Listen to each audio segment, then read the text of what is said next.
Welcome to Illumination with Pastor Kenny, a platform where we explore the major spheres shaping our world through a Christian lens. Our conviction is simple but powerful. A believer is not called to withdraw from society but to shine as light within it. Today we turn our focus to one of the most influential forces of our time, the world of technology. Technology is shaping how we communicate, how we learn, how we do business, how we even think. Yet the important question remains, can a Christian thrive in this space and still faithfully represent Christ? To help us explore this important conversation, we have with us a distinguished guest who has made remarkable contribution in the technology field. Is not just a technology expert, but someone who understands the responsibility of using knowledge and innovation to positively influence society. Please join me in welcoming our guest today, a respected technology professional and thought leader who will be helping us to examine how faith and technology can intersect to transform lives and shape the future. We are talking about Mr. Dan. Can we meet you, sir? Thank you very much, sir. So my name is Abayomi Daniel, and I'm the CEO of Opus. Opus is the largest tech hub in Kogi State, as it were. And I don't only manage Opus. We have a couple of businesses we manage and a couple of outlets, Pipe XAI, where we build apps and all of that. But some of our businesses, we decide to just don't publicize it outside, since we already have our demographics that we're working with and all of that. But yes, I think first thing, I'm a Christian, and I love God. Oh, that's wonderful. Mr. Dan will be running after you for some times now, and thank God you are finally here. Yes, sir. Can you briefly tell us about your journey through technology world?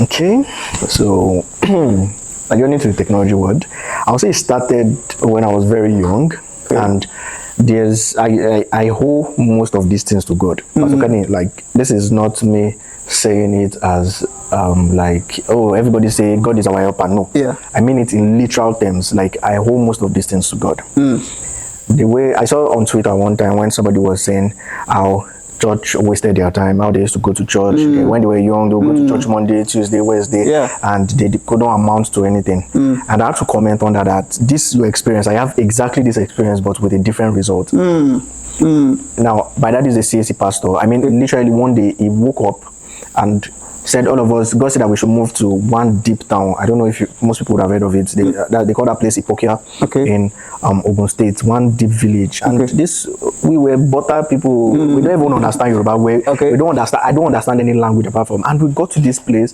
like that day. I can still remember this vividly because I was still thinking about it today. Now, why would somebody do this? I think you should follow this trail well. And we moved from there to inside that bush there.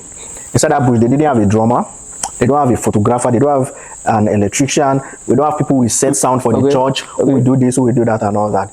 It was now on the, should I say, I should be around 13 years old, pastor's son to do it. And literally that's where it all started from. And somebody will come to me and say, wow, you can play drums so well. And I'm like, I just had to do it. There was nobody that could do it, and I had to step in for it. And I tell you, my dad had always taught me something that if you ask God for wisdom, it made it so simple, that part in Proverbs, so simple that wisdom is always at the door. Knock, and just if you don't understand it, just ask God, what will I do to learn this? And from there, putting one wire onto wire, putting one this one, and even to my current skill, that's the current skill that most people started knowing me in the tech space for something like graphic design. It was a gap in my fellowship with Pastor Stephen Aji. I was in Sophia Fountain, and there was no designer. We were paying for designers at that point, and there was no designer. We needed a designer. I tell you, before that time, I had not picked up any design before. I have not opened my system for it. If I've done anything, maybe write codes and all that. And I started designing. And years coming to years, and people started knowing me from designing for Pastor Steve to Uweabutu to major Christian pastors and all that. Though I still had to leave the design space after some time, but I could fill that gap for the period it was needed. And here you are. So when I say it is to God, like, it's literally not to God. It's just like God just used me as his tools. Like, oh, I need a graphic designer today. God, I mean, just use me sharp. I don't mind.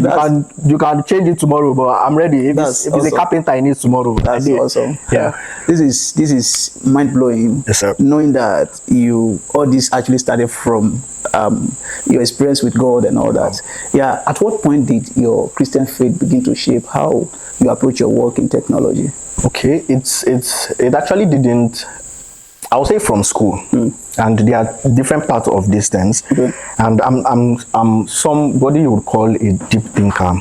I'm not really an outgoing person. I sit down inside and think so much, and all that. I try to deduce things from logical sense. Like I'm very analytic. If you tell me anything, I start analyzing it and all that. And one of the things I was analyzing then was why. How somebody I watch a lot of war movies and all that. I was still telling some of my staff some days ago how somebody would, I mean, if you have heard of World War One, World War Two and all that, if you look at the people who were manning the ships, armored tanks and all those things, I noticed those guys were young guys. I mean, people, I literally watched a war story where the captain and his assistant, when the ship was probably blown, I mean, real life story, and some of the sailors had to leave the ship and all that. The two of them told themselves that we can't go home with this bad news. We are going down with this ship. I'll be thinking, these people, they're just 21 years old, 22, 23, and all that. They can do this thing for a man. So, how much more? Let us just do it now. And all that. I remember in FCS then, that time, my tech part that time was probably doing designs and writing projects for people. I write a lot of projects, and I'll carry the whole money, take it to church, and say they should paint the church. In fact, some people are not hearing this today. In fact, some people will now remember now that so all the painting that they were saying it was the alumni and all that. I would just say nobody must call my name. Make sure, just do this, paint the church. Oh, you want to buy the instrument. Oh, this is all. What I think, what do I want to use all this money for? And all that. And I see the result. It's not like I'm working for it for the result. But I see the result. I see growth. I just grow and all that. So I've learned it from my dad. My dad is a pastor, like I said. I've seen the works of God beautifully in his life, and I know how much he first gives to God. He believes in the simplicity of the Bible, that this is what the Bible says, and that is exactly what it is. So if the Bible says do this to get wisdom, knock on the door to get wisdom, he will literally tell you that is everything I can tell you about wisdom. Just knock and get wisdom. And he's that kind of person. So I think I learned most of my journey. I don't take business as business, church as church. It's still the same person. It's still the same Christian guy doing business. It's still like it's all encompassing. It's one entity. It's not like there's one part for church, there's one part for business and all that. So virtually your faith has really shaped every sphere of your life. Every sphere. Your career inclusive. My career. That's awesome. Has there been a moment where your faith really influenced your major decision in your career? Like when you will say, I would have done this, but because of my faith. Yes, actually. And there are many times it has happened. And I can remember the first one vividly. It's not more new at this point, but I can remember the first one vividly, where I wanted to, it was when I just started getting jobs, and that time, there's this payment platform, Paystack, just came out, and I now noticed that people abroad can pay me for jobs through Paystack with their card, and it will come to me in Nigeria. I'm talking of some probably it should be close to 5 to 7 years ago, and all that. And after negotiating with the person, he just said designs. He didn't say what kind of designs. He just said, you're going to design this, design that, and all that. And all. Then I now got to know, the person was a white person. I don't know if it was white or this. I know we chatted and all that. But the person was not in Nigeria. The person now said it was going to be I think a nude party. That means on the design I have to put in naked people dancing and all that. And I was looking at the money. This was the first time in my life that somebody wanted to pay me $150 for one design. So you mean I'll do this? I just had to tell him that the person that gives me inspiration cannot give me this kind of inspiration. That sorry sir, I'm not gonna do this. I can't do this. I don't want to give you any reason, because you that you're ever coming to me, you've told me at the beginning that you say you're a Christian. So what do I want to tell you again? I just it's not part of my concentration to do something like this and all that. And I have known times when it's actually hard. It's actually hard, especially in the tech space, because first, you are running from gigs to gigs. You're trying to get money to money, especially at first and all that. And all, but majorly, it has always been things that try to purificate your honesty or integrity and all that. Majorly, yes, across that. Yes, majorly across that. That's awesome. All right, moving on. Christianity and technology. Some people think faith and technology belong to two different worlds. From your experience, how can a Christian thrive in the tech industry without compromising their faith? Okay, now I think there are two ways to see this, and I have actually seen this a lot, like a whole lot of times, when there is a difference between where people try to make it that the further you go inside tech, the more you think something like God does not exist and all those kind of things, or the more you go into knowledge, getting knowledge, and even science in general. But it's not true. All the laws, virtually all the science laws we quote till today. I mean, things like Boyle's law, Charles' law, people like what's this guy? Is it Alexandra or Aristotle? Then Albert Einstein. In fact, Albert Einstein would say that deep, I think that deep emotion of the presence of a more superior reasoning power in an incomprehensible universe. I mean, this is like the wisest man. Like, this is the person they say with the highest IQ and all that. Gives him his own idea of God. Then me that not just, and this is somebody that we are using like his laws in our physics books and all that and all that. Then somebody now comes after knowing one or two things and say there's no God and all that, or that if the more you go into science, then you will start knowing that God does not exist. This thing is science that and all that. That's rubbish. That's rubbish. I know. First, then the second part of this is, first, we have to establish that the more you go into science does not, or technology does not remove the fact that there's God. At every point, you start seeing why there's God. Like somebody like me, look at, I build apps of something like 60 million lines of code. And somebody now sees that app and says something like, it came by chance. Like, it just came. Like the way evolutionists will say, that human being just, like, it just, one thing just jammed one thing and it came. And all that.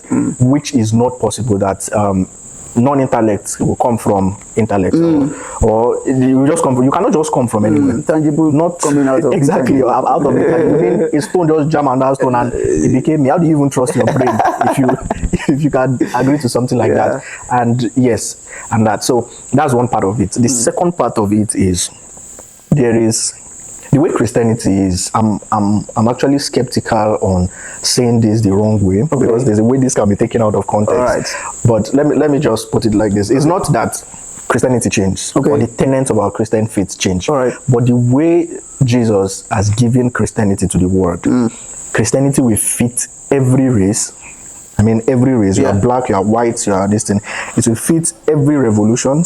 It will fit every part of the continent, and it will fit every era till this world will come to an end. So you can't say, oh, it fits them when it was the agricultural era, it fit them when it was the industrial era during the times of Rockefeller, it fit them then it now reached the time of Elon Musk, then there's no God. No, it's you that is not looking far. And that's one of the things I try a lot to know, to see, okay, what is God thinking about? I think as God as a creator, like, I mean, when I say creator, I don't mean like, a creator as the Bible would say it. I mean, let's say, okay, this guy is the designer of the world. So I think about him as this guy is the designer. God is the designer. Designs all of us, and he knows there's no designer now. There's no designer that is not intentional with his design. He knows exactly why you have two eyes and not one. He knows why he created fingers. Now you 2000 years this thing, you call the keyboard and say you must use your finger to do the keyboard and all that. So it means it's built into our design from the very scratch, for you to be able to use your finger to be doing keyboard and all that. Good. So then what is the reason why he's giving us this? And we will see all the benefits of technology, even what we are doing right now. We're using cameras, we're using lights, we're using mics, we're using this and all that, would just show you will just first preach the gospel further, one, and also show you the greatness of God. That yes, you can make this thing as what it is right now. Exactly. How much more God that made you yourself? That's the first part of it. The second part, the gospel must be preached at every point. And this comes in first, how you work. There's a difference between how you work as a Christian and how an unbeliever works. And this is one of the things I want Christians to actually take, especially Christian creatives. That is awesome. Yes, because see, I see it a lot that there's a gap between Christian creatives and people in the world. I mean, the gap is not all positive now because it's mixing. But I can tell you that if Christians tap into the knowledge, the wisdom of God that He has made in provision for Christians, there will be more results on the creative part. So I can tell you this: I've not ever stood before an interview. I mean, an interview, a job board, and I lose without taking that job or stand to go and. The highest that might happen is, oh, we can't pay this guy. This guy is very expensive. And it will pain them that they can't pay. Like, I wish it's this person and all that. And it's because you stand in front of people and they know that something's different about this guy. About you. Like, I had an experience I think still this year, where we came to the job. I'm in Kogi State, and I've told myself I'm not leaving Kogi State. And even if I say I will leave Kogi State 1 or 2 times, it's not for. This is just me. No shades to anybody in Lagos. Don't try this. No shades to anybody. I will not go to Lagos for anything because I don't feel Lagos is too loud and all that. And they were saying the job is only for Lagosians. And as they were saying it, the CEO of the company joined the call and said, sorry, this thing. Then they explained this, and I said, okay, let me talk to the young man myself. And we started talking on the call with some of the staffs and all that. And he said something. Say, see, I think you've been like, we are opening the branch of this company in Kogi State immediately. I mean, this is something that started that's the first day they are seeing me. That's the first day I'm speaking to them. Immediately they are dropping, because you see the difference. So you mean like this is something that they've spoken and people have told them, no, not possible. Oh, not possible and all that. And they say, I cannot tell you it's not possible. Communicate it. I'll give you a part where this will work. I will tell you this. I'll tell you. He had to call me after the meeting that how do you do your own? You can't let go of this guy. Like there's there's an invisible. He said, see, after we finished the project, like, I mean, I was supposed to bag a job. That's I mean, where the retainership of, let's say, they are paying let's say 900 per month and all that. We bagged a whole project of starting the company in this thing, and I mean they paid that in good millions. And this is somebody that is supposed to just be paying something and all that per month, and even left the retainership like that. And we are building big things. And I tell you, this is not just one, this is not just two. I've had a place where I had to my mom would say I should not be giving this kind of testimony, where they had to sack 4 people to employ me and all that. I'm not saying sorry. If they sack you, I'm sorry. I'm not understandable. I'm not the one, but it's like, you mean everyone is looking for the best? Exactly. And all that, and it works. I'm looking at it. It works. It now made me remember the story of Solomon. If you read the book of Solomon very well, Solomon did something. If you read Solomon very well, if you read the book of Solomon, the book of I think that's the book of Kings. I know that when Solomon wanted to build the temple, something happened. That thing still strikes me till today. Now, as at that time, there's the tribe they call the Aholiabs. I think that's my nickname. That's one of the that's one of the names. The Aholiab and all that. There's this the Aholiabs. God gave them the spirit of skills. Yes. That, you guys, what we call graphic design now, what we call designs, literally everything that has to do with designs, creativity, and all that. That was the spirit that God gave them. And they were not much again during the time of Solomon. They have dispersed and all that. That's the tribe of Dan. They call them from the tribe of Dan. In fact, my name is Daniel. So yes, they are from the tribe of Dan. And these guys, they were not much again. And when Solomon came, he was looking for somebody who could build the temple, who would design the temple, the architect of the temple. And Solomon said one thing, that they should get somebody from the tribe of Dan for him. That's, they should get an Aholiab. There's a difference between what that guy will ever produce and what everybody can be built as well. Of course. Don't worry, everybody can. But you see that guy, that creativity is inbuilt. Like that. Like, I've had occasions where I don't know this thing, but I will do this thing. Like you can, I tell them, if you attend most of the meetings we have with this thing, I tell them that so far you can ideate it and share with me that this is the idea, I'll build it. I will build it. I would most definitely build it and all that. So we've had, and Solomon had to call. Now there was no, when I think there was now a report that there's nobody of the tribe of Dan or the Aholiabs and all that. Right. Then he had to send message. They now told him that the tribe of Tai, that's Tyre, the king of Tai, which is another one of the neighbors of Israel. Entirely, yeah. There is a woman there that is from the tribe of Dan that gave birth to a son who is still in the order of the Aholiabs. And Solomon had to go and bring that guy from this. So the wisdom of Solomon was not the wisdom to build it, it's the wisdom of that guy. But the wisdom is go and bring the right person to come and do this getting kind of the right thing. person to do So the right that creativity is inbuilt with them. Look at the story of Daniel. He said, see, they will excel in the spirit of skills. That means skills is not just something, it's not something you only learn. And I can see this for me. I've taught graphic designers, I've taught this thing, but I will still see some differences in some of them that this one this one is different. It's not about what you taught them. It's inbuilt. It go beyond. Yes, it's inbuilt. So that is one of the things Christians have to know. That see, these things you are doing, you can ask of it from God. Don't just approach it with the physical stuff. I want to go and learn designs and all that. I know times where we had to fast for it. I know times where we had to taking the consecration we had for it and all that. Sometimes I had to keep short.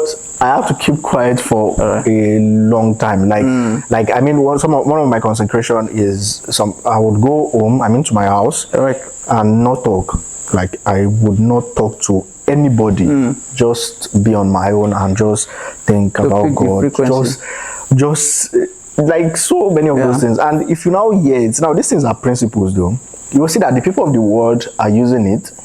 Then the Christians are living it. Now they now believe that there's something behind these things. There's something behind these things. I've heard I've seen this one small. Okay. I've heard Elio Mox. I watch a lot of Elio Mox videos because I like his demeanor. He's not a Christian, of course, but I've said it a lot that it's not possible for him to not believe in God because he cannot believe that it's the same thing. Intellect with non-intellect to bring intellect and all that. And he was saying it there that it's not possible to actually do the kind of things they do without believing that there's an abstract, that there's the realm where Solomon said that everything is possible. Like there's nothing new under the sun. Meaning that thing is doing is literally not new under the sun. There's a place where all knowledge is. That there's a place you go that all knowledge is. You want to tell me that there's one thing you will create now and God will be wowed, like no. Wow, this guy creates food and all that. That means there's a place with God where all knowledge is and all that. So once you have that place with God, so you cannot now start saying that, oh, let us differentiate Christianity. One is technology, one is Christianity. Exactly. You don't live your life. There's one thing that should be your universal moral law as a Christian, and it's the fact that you're a Christian. Wow.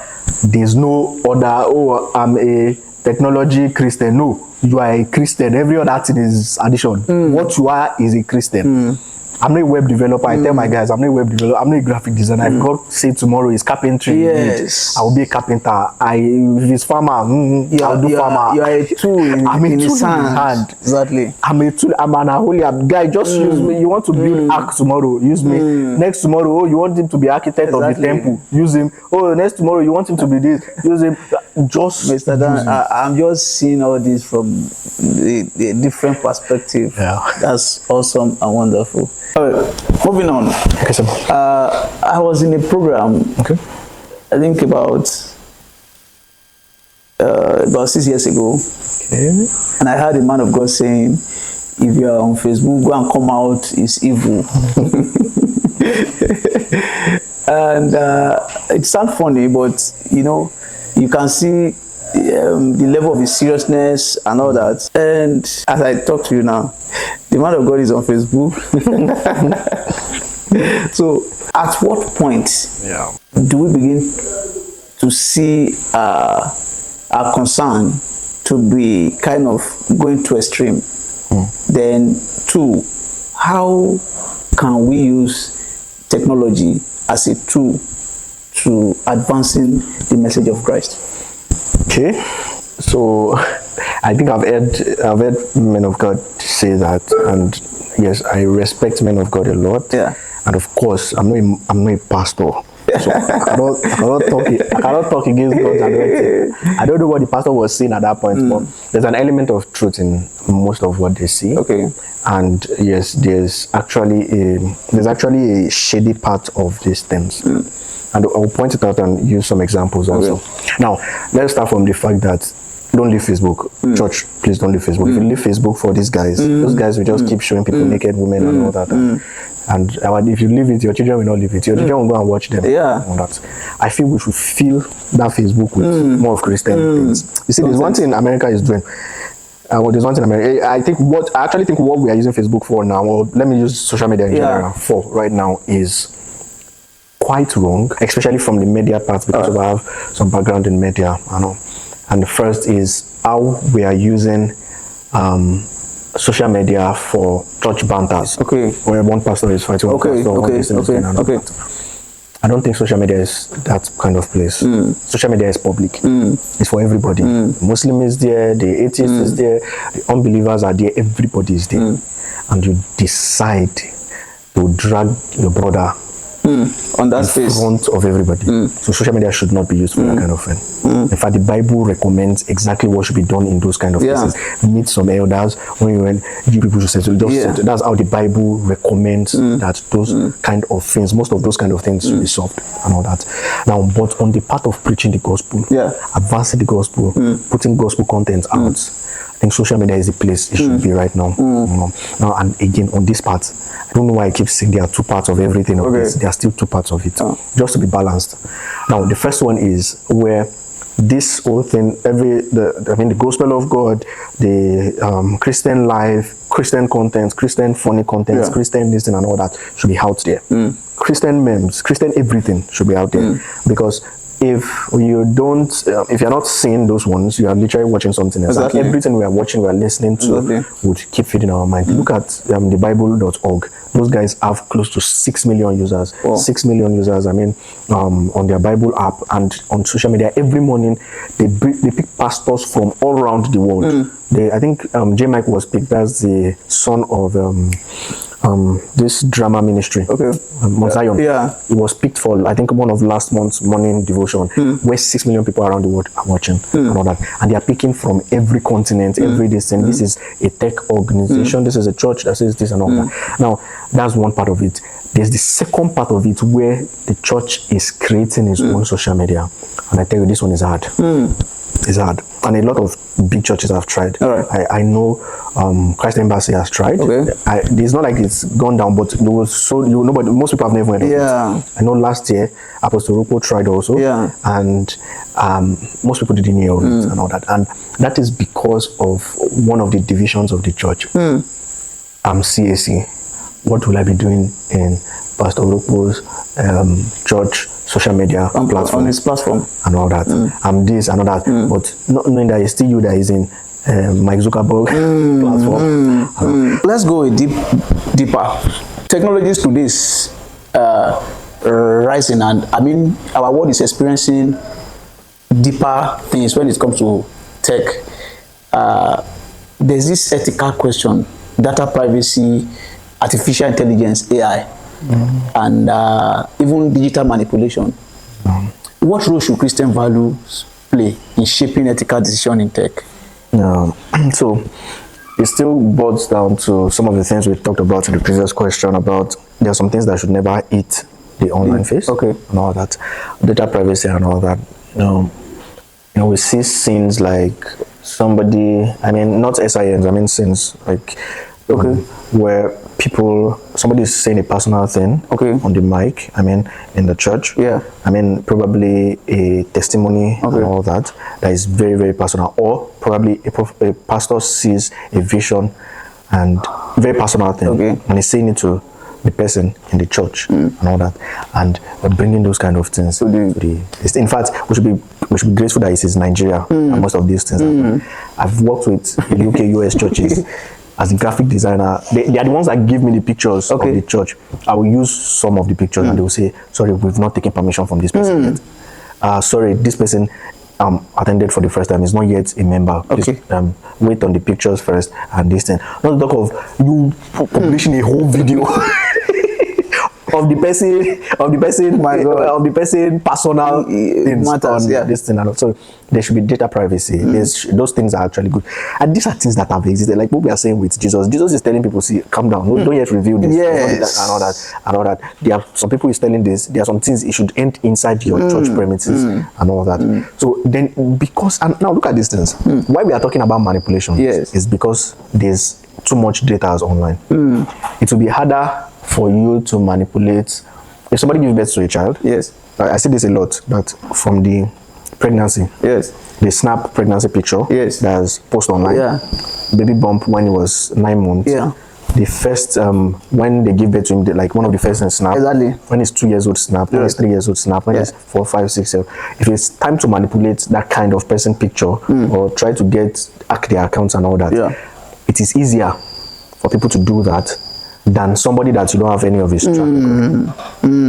Like it is harder for you to and all that. So because now I know that this person is born 2000, I can start guessing that if you want to make a password, like this one happens to a lot of people from 1990, they know their password, their email password, or their this thing we have 1990 something in it. So they start so those ethical hackers or unethical hackers or social engineers, those are the informations they pick in. They go on Facebook and ask you, what was your first pet? And you are replying that my first pet's name is this, and all those kind of things. You have start adding to the knowledge of the things that they can gather about. There are some things about you that you should never touch online. Why is your child as Christian or anybody really of 2, 3 years old or 4, 5, 6 years old doing online? What are you trying to? Why are you putting that child to the world? This is a public place.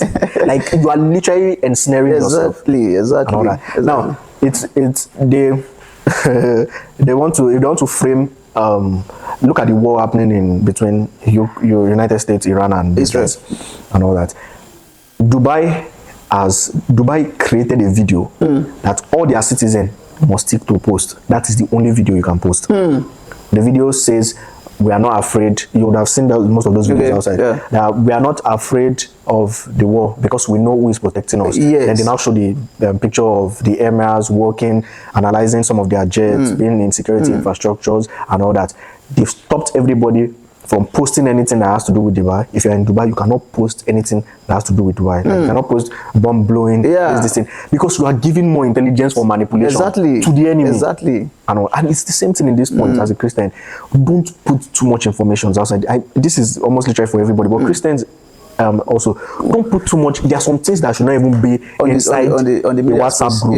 People don't know that. I saw that just teaching today from Apostle Femi Lazarus and probably cybersecurity this thing, where they was telling where Apostle Femi Lazarus was telling his host was telling him that, see, WhatsApp, Android app, Apple apps, everything, they are seeing our conversations. You don't just have your time.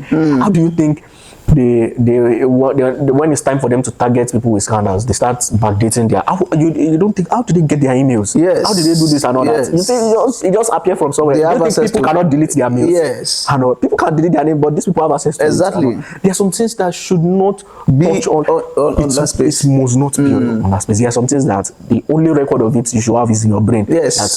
Me and this person spoke on this and we settled it there and everything. That should be. So that is also some part of it that should be focused. This is not for hiding truths or this thing. It is just for protection of the body of Christ. You cannot keep setting us up. Same you have told to the world how Babalola did this. Same you have told to the world, you have set, you put a trap on all the CAC guys. Like now they are looking at CAC as these people just pray. They don't have time to do this thing. You same you are talking about the same. You have ensnared us. Like you have put a snare for us in the front of the enemy, and now they now know all the weak points. And such a data shouldn't be out there. Thank you very much for that. I don't want this to skip my mind. Like almost everyone is content creator. Actually, I do say that we are all content creator, but the question is, what content are you creating? In this part of the world, then as Christians, there are content that you can't really pick the value they add to the body of Christ, even to the society at large.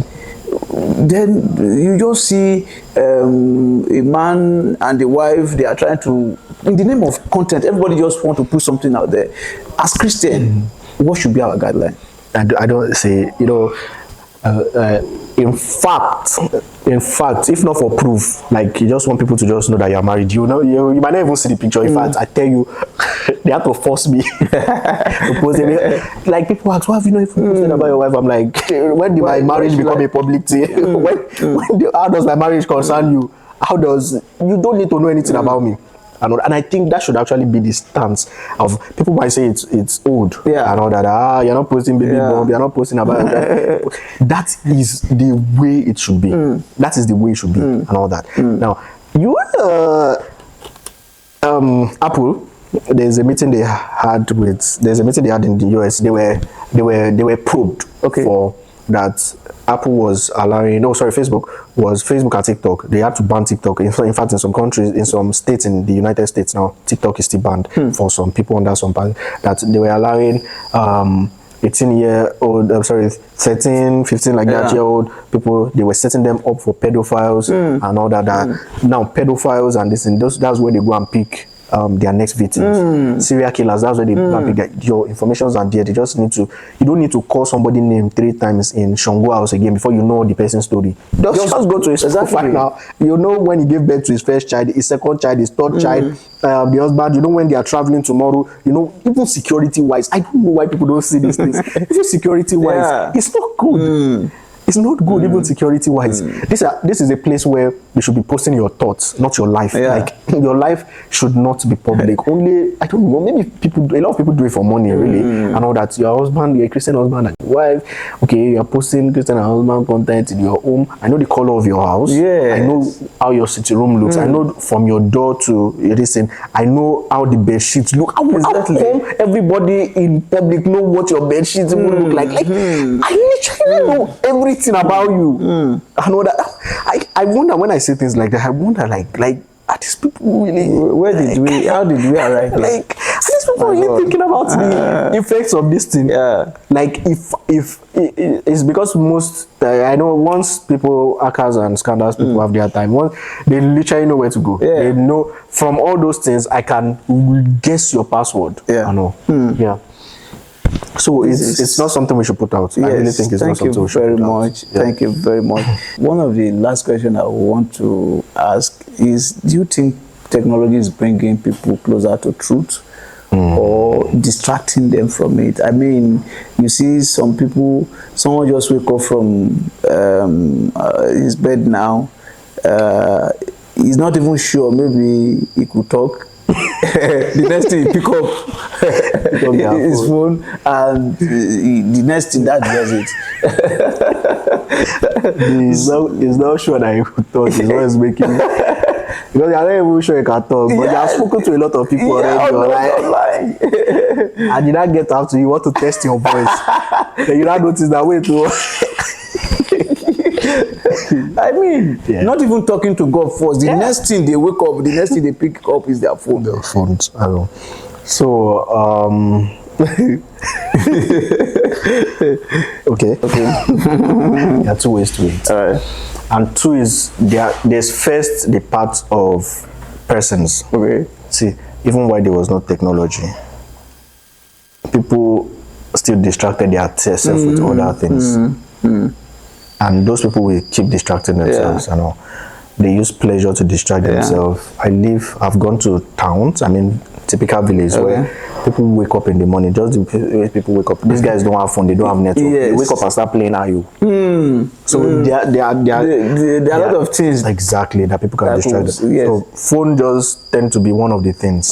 But what the fact about phone it is intentional. I'm saying this like in capital letter, it is intentionally designed to be addictive. So, and I tell you, too much of the Bible has proven this. Solomon, one of the wisest men in the world, and still the wisest to this point, and all that, apart from our Lord Jesus Christ, would say that too much of wisdom boils the mind. Your mind, not too much of wisdom, meaning too much of knowledge boils the mind. Too much of knowledge. Not wisdom, too much of knowledge. And this thing is so true. Too much of knowledge will cause more harm than even ignorance. Ignorance can make the guy to be playing Ayo early in the morning. Alright. But it's too much of knowledge that will allow somebody to wake up and say you can have 5 sexes, you can be male, you can be female, you can be bisexual. Yes, the knowledge is just like how do you even start thinking about that? How did you? Sometimes you don't think. How do you access to knowledge? Yes, and all that. So access to knowledge is what somebody wakes up and look at the whole world in its beauty and say there's no God. Like what do you know right now and all that. So now there's a part of knowledge that I'm very sure the human mind is not built to assimilate knowledge at the frequency phone is giving us. If we bring your Facebook right now and in every 30 seconds scroll, yes, you are assimilating different truths, and your mind is not built for that. I tell you, the human mind is not built for that. That is how addiction actually works. It's addiction that causes things like that. What the human mind is built for is to look at the point of thing, and you will see this. I still think Africa is still the only continent that is closer to creation, not closer to God. I'm not talking about closer. I mean closer to the creator, or like the creator. I don't mean as the savior or Christian sense. I mean like in the general sense, like it's closer to understand. Is an American man that can wake up and say there is no God. You as an African. even Shango cannot say it. Like the Shango guy cannot say it. Like because it's still closer. But when you assimilate knowledge at that level, if you just carry that guy and take him to America 2 years, the guy too will start telling you that. Exactly. Because now he's seeing trains he's seeing aeroplane that is in the air, he's seeing this, he's seeing that, he's seeing that, and he's detaching himself. Those things detach us from nature. And let me tell you something. This is a truth I've seen in every wise person. If you see every wise person, look at all the cultures in the world that still retain wisdom. Any of their what's it called? Any of their adage, any of their proverbs, and all that, everything would interact with nature. And let me make an example. Most of all the proverbs of Solomon is always talking about something in nature. Go to the snake. Have you seen how the snake walks on the mountain without no mark? That's how a man go to the ants, learn wisdom. This. Look at somebody like, in fact, one of the books in the Bible, my most interesting book in the Bible, the book of Job. When God will boast about himself, he did not say anything about any other thing minus nature. Talking about hippopotamus, talking about crocodile, talking about ostrich, talking about why he built the house like that. Look at all the parables of Jesus, most of them based on natural things. Oh, the seed to the soil, this, wine, this. And you are looking, that is how wisdom is being entrenched. Wisdom is supposed to be learned from your surroundings. Solomon will say, I observe and took instructions. He saw how the snake walked on the mountain and didn't leave a mark and say, I will never be like this. And all that. So that is how God had programmed normally that we should learn wisdom, that you learn from everything he has created. That you look at the sun and say, this sun comes out in the day, but it hides at night and the moon comes. And that means there is time for everything. The sun, this is your own time. The moon, this is your own time. Don't let us compete. You have your own time to shine in the day. Me, I have my own time. Like all those wisdom, those are the wisdom that you are supposed to be. But you are on Facebook. Artificial intelligence. You're on Facebook. You are literally first scroll, one girl is singing and dancing, this thing. Second scroll, one is doing funny jokes and this thing. And third joke, your mind is assimilating it. You can see, so far you are seeing it. So far you are saying We are it. moving from nature to artificial. You are literally moving, and those guys are controlling the narrative. They are controlling what you see. Yes. No matter how you want to see Christian content, they will still pack the one that you don't want Exactly. to see inside. And that's how you will keep taking it in. Then you will keep becoming like a desica towards it. And let it show, even from 2 seconds watch to let it just play finish. You to go to see soon you have become full blown watcher. Then now you don't. Once you wake up in the morning, your phone you have not even you're already using your eyes to where's the phone. That's the first thing and all that. So it's, I don't think it's actually distracting. To sum it all, it's distracting people. It's distracting people. I as a person, I think I still do this to today, and that is one of the reasons why I prefer to stay in Kogi State. Is that I love being close to nature. Okay. Like I would go to somewhere like Edi Ukaba and look at how the tree is growing on the mountain and the roots is within the mountain. I'm thinking, how is this thing getting water?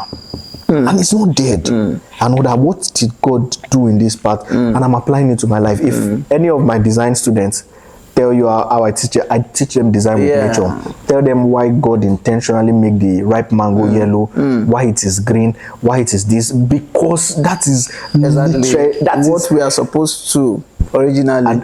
And look at this. America is one of the most biased states. Those guys, they learn this thing so much. The B2 bomber now that they are using in Iran to bomb everywhere, they learned the design of the B2 bomber from the Peregrine Falcon, which is the fastest bird in the world. The whole design is built on the idea of how the way this thing must have wing. When this is time for this one to be very silent and all that, there's a way it looks, and that is exactly how this B2 bomber works. When they want to make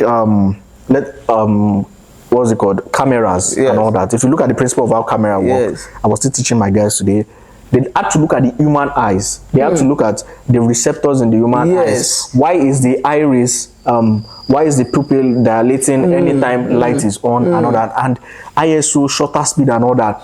When they wanted to make if they want to make robots and all that, they go to the limbs, they bring animals, put cameras around like 50, sometimes 300 cameras to study every tiny movement of how the muscle, what is the muscle doing at this stage of movement, what is this doing and all that. Learning how to create those things. Then you now see the thing and say this it's science that creates. Science cannot create it. The people that first made the aeroplane, they looked at birds and say, if this thing can fly, what does it have? Wings. Wings. Oh, we just need to add wings, and this is how the wings has to be shaped, like, and it will fly. And that is the principle and the learning. So if we keep learning from nature, we'll get more wisdom, which is supposed to be, we'll get more wisdom than, look at, where in nature are you saying that there are 3 sexes, there are 4 sexes? Where in nature are you know, everything in nature is either male or female? Where did you get your own from? Artificial. Wonderful, Mr. Dan. We are about rounding it up, and it's quite interesting. Some other time. This wonderful time with you. Finally, what advice will you give to young Christians who feel called to careers in technology? Okay, so there's a series of advice, and in this one there are a lot of faces for this and all that. Now, technology is not more something you do as a career. Technology is a must. Now, I mean, everybody must learn it. Pastor Kenny, if you were born in the days of Job, and you are taking animal husbandry or farming as career, you are deceiving yourself. Everybody is a farmer. Everybody should be a farmer and all that. So you can say, oh, look at our African community. You might be Agbede, that's a ironsmith or something, but you will still have farm that you will go and and all that. So everybody, that was the age of that point. That was the age at that point. Now if you are taking cow and all that, they will say you're a Fulani man. Yes. Because this is not the age for Yes. this is the technology age. Right. So in this age, it is not supposed to be a career again for anybody. This is what everybody should be learning. I don't know. Everybody should know how to use AI. Everybody should know how to. Everybody should know how to use AI. Everybody should know about a thing or two about media. Everybody should know a thing or two about content creation. Everybody should know a thing or two about coding and all those things like that. So depending on what you are doing as a person. So if I am pastor, let me know a thing or two about media. I know how algorithm works for this, for this. It informs my decision on those kind of things. So that's one part of it. The second part of it, which now comes to where you can now differentiate in career. So the way people call themselves, I'm a doctor, I'm a this, then you can say, oh, I'm a graphic designer, I'm a web developer, I'm a social, and all that. Now, there's still one standing rule for everything. You're a Christian. And that's the standing rule. There's no other rule that God gives us more than you're a Christian. So the things, and my father actually opened my eyes to this, and I was having identity crisis with church and going to church and world and business and all that. It started feeling like, oh, business is carnal, church is this and all that, and so many other and things like that. And he called me, and I was having so much identity crisis that I was shutting down. So I had to go home, and that's one of the things I do. And I think that's one of the things that every fathers should give to their child, that they must always know that at every point in their life, they can always come home. Where you can come back home and come and take a break from life and all that. And I went home, and I know anytime he sees me that I come, we talk a lot and all that. And I was not telling him that, how do I balance this thing? Like, see, this is what I do. I do this sometimes. I'm coding. I mean, millions of lines of code, and I can't do. Sometimes I'm just so down. I can't do anything. The only thing, if you ask anybody around me, my mouth will just be muttering. And the only thing, if you can bring your ear closer, the only thing you'll be hearing is Jesus help me. Jesus, like, I can't do anything. And oh, probably the church wants me to do this. They said I don't have strength again. Like, I don't have this and all that. And he now called me and said, he now told me, that thing he told me just off everything. Just changed. Said, wait, why do you think? He asked me two questions. He says, first question, do you think when Jesus wants to judge, do you think he will judge you by what you did inside the church on Sunday, or the ones you did with outside? With what he has given you. And he started looking, he now gave me some of the parables of Jesus and all that. And they were asking Jesus that, this thing, he was telling them, oh, when I did not have food, you gave me food. When I did not have this, you would think that it's... How many hours you spent in the synagogue? When did we do this work for you now? When did we give you food now? When did we... He said, so far you have done it to all these people around you. He said, see, the only reason why you are coming to church is to go to the world. Like, the only reason why you come to church is so that you can go and meet those guys in the world. That is what you do with those guys. How many, is it the 3 hours that you use in church that God wants to join? You literally spend your life with them.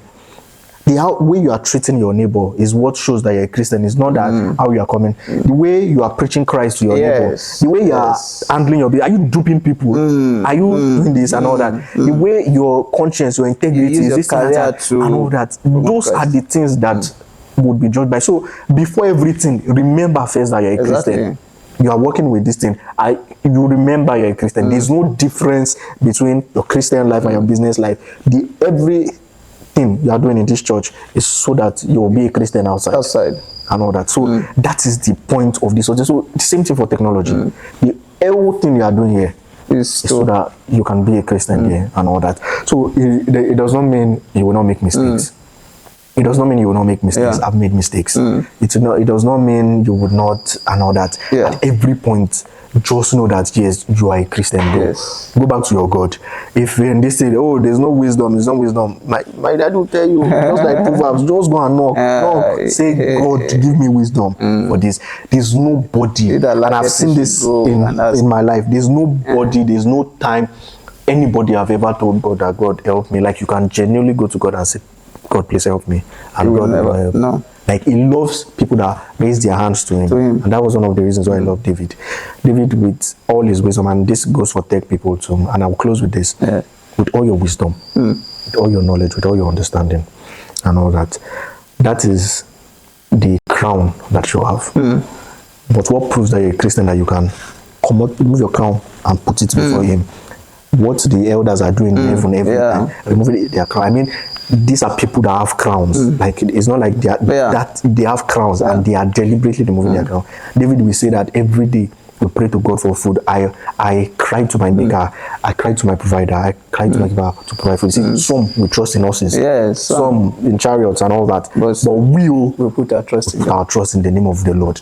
And that is the mind every time, that everybody are using horses, everybody have computer, everybody know codes, but we have different trust. You trust in your code and all that. I put my trust is in the name of the Lord, and that is it everywhere. That is the difference between you and everybody. They can code, Elon Musk can code, this body can code, this one can do, this one can do, but me, my name is Abayomi Daniel. My own trust is in the name of the Lord. It is not in anybody. So that's pretty much it. Thank you very much for such a wonderful session with you. And my prayer for you and for all your team is that the Lord Almighty will continue to be with you, and His presence will never forsake you, in Jesus' name. And to our viewers, it's just wonderful having you listening to us. We are here because of you. Please do much well to follow us on Facebook and subscribe to our YouTube channel. We love you, and Jesus loves you too. Thank you, and God bless you.